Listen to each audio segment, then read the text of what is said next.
जी, तो last lecture में हम लोगों ने डिस्कस किया क्वांटम नंबर्स और प्रिंसिपल क्वांटम नंबर को। इस लेक्चर में हम लोग डिस्कस करने जा रहे हैं एजीमुथल क्वांटम नंबर। सबसे पहली बात देखें, एजीमुथल क्वांटम नंबर को सब्सिडायरी क्वांटम नंबर भी कहा जाता है। इसको प्रपोज किया था समरफील्ड ने, और ये डिस्क्राइब क्या करता है, shape of orbitals. Shape of orbitals कह सकते हैं, या इसके लिए ज़्यादा सूटेबल जो वर्ड रहेगा वो शेप ऑफ सब एनर्जी लेवल्स। जैसे हम लोगों ने सब एनर्जी लेवल्स पढ़े हुए हैं, तो इन सब एनर्जी लेवल्स की ये शेप को रिप्रेजेंट करते हैं।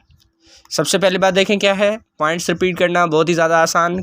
एजीमुथल क्वांटम नंबर को सब्सिडायरी क्वांटम नंबर भी कहा जाता है। इसको समरफील्ड ने जो है प्रपोज किया। ये डिस्क्राइब करता है क्या, शेप ऑफ ऑर्बिटल्स या शेप ऑफ सब एनर्जी लेवल। इसको रिप्रेजेंट करने के लिए स्मॉल एल का यूज़ करते हैं हम लोग।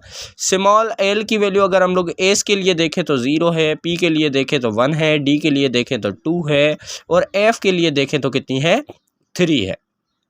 अच्छा, एजीमुथल क्वांटम नंबर क्या कहता है, एस की शेप होती है स्फेरिकल, पी की शेप होती है डम्बेल, डी की शेप होती है डबल डम्बेल, और एफ की शेप होती है कॉम्प्लिकेटेड या टेट्रा डम्बेल भी कहा जाता है। इसको 4 डम्बेल भी कहते हैं, टेट्रा डम्बेल भी कहते हैं, कुछ भी कह सकते हैं आप लोग, ठीक है।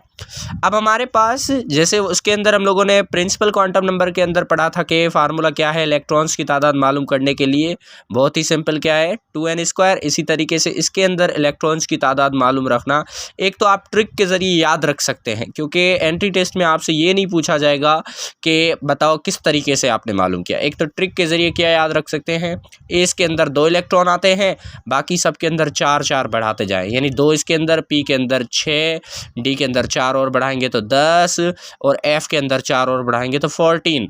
अच्छा, इसको फार्मूला के ज़रिए मालूम कर सकते हैं। फार्मूला के ज़रिए कैसे मालूम करना है, 2l+1। इस फार्मूला के थ्रू अगर आप लोग एस के अंदर इलेक्ट्रॉन्स की तादाद मालूम करना चाहें तो देखें कर भी सकते हैं।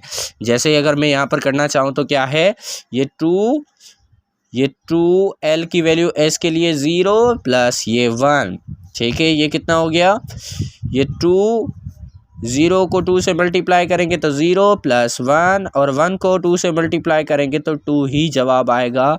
मतलब एस के अंदर इलेक्ट्रॉन्स की तादाद 2 ही होगी, ठीक है। अब देखें, एस के अंदर इलेक्ट्रॉन्स की तादाद 2 है, पी के अंदर इलेक्ट्रॉन्स की तादाद 6 है, डी के अंदर 10 है, और इसी तरीके से एफ के अंदर कितनी है, 14 है। अच्छा, पी के अंदर भी हम लोग मालूम कर सकते हैं। पी के अंदर मालूम करके देखें तो क्या है, फार्मूला वही 2l+1 इस तरीके से मालूम करना है। ये 2l की वैल्यू पी के लिए 1 प्लस ये 1, ठीक है, 1 2 ज़ा 2 प्लस 1, तो ये कितना हो गया 2, ये प्लस करके देखें हम लोग तो ये बन गया 3, और जब 3 को 2 से मल्टीप्लाई करेंगे तो पी के अंदर इलेक्ट्रॉन्स की तादाद कितनी हो गई, 6 हो गई। ये हम लोगों ने पी के अंदर मालूम किया, ठीक है। डी के अंदर भी इस तरीके से आप मालूम कर सकते हैं, एफ के अंदर भी मालूम कर सकते हैं, और इसी तरीके से देखें। अब यहाँ पर एक बात ने जो है ना, काफ़ी ज़्यादा क्वेश्चंस इंशाल्लाह मैं लास्ट में क्वांटम नंबर से रिलेटेड कम से कम 10 MCQs आपको एक वीडियो बनाकर उसमें करवाऊंगा, ताकि आपको समझ में आ जाए इसके MCQs कैसे आते हैं।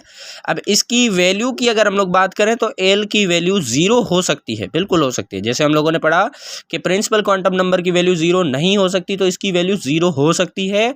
और n-1 यानी जितना नंबर n को होगा उससे एक कम होगी। जैसे हम लोग कहें कि भाई n = 1 है तो l की वैल्यू 0 होगी। लेकिन अगर n = 3 है, लेट सपोज n = 3 है, तो l की वैल्यू कितनी होगी, 2 होगी, क्योंकि l = n-1, मतलब कि n की वैल्यू 3 - 1 = 2, ठीक है, इस तरीके से। तो इट मीन्स कि हमारे पास ये जो एजीमुथल क्वांटम नंबर है इसकी वैल्यू 0 हो सकती है, लेकिन n से एक कम होगी। तो यहाँ पर मैंने लिखा है it's value could be 0 but less than n and never be negative, ठीक है। ये बातें आपको याद रखनी है कि इसकी वैल्यू n से लेस हो सकती है, 0 हो सकती है, कभी नेगेटिव नहीं हो सकती, ठीक है बेटा। Thank you so much.